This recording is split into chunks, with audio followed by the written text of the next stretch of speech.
लाई हेभी बनाउनु भयो तर तपाईहरुको अवस्था जेको त्यही भयो।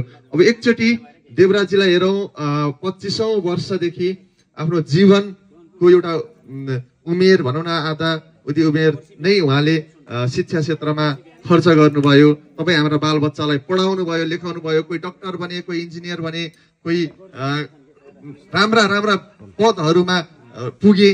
तर उहाँले विद्यार्थी बनाइरहँदा अन्य व्यक्तिहरूलाई शिक्षा दिइरहँदा अब चाहिँ देश पनि बनाउनु पर्छ भनेर आउनु भएको छ। तपाईहरुको समस्या सुन्नलाई मुख्यतया उहाँ आउनु भएको छ। यो अहिले उहाँ भोट माग्न होइन, फेरि है एउटा कुरा कन्फ्युज नहुनु होला सबैजना।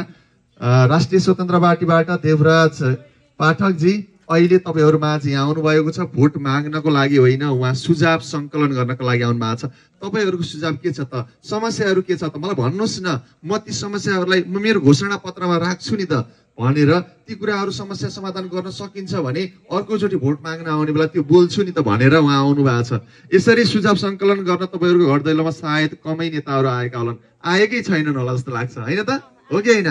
अहिले सुझाव संकलन गर्न भनेर आउनु भएको छ, भोट माग्नको लागि होइन, भोट माग्नको लागि पनि आउनुहुन्छ। त्यतिबेला योग्य देख्नु भयो, ठान्नु भयो भने दिनु होला है।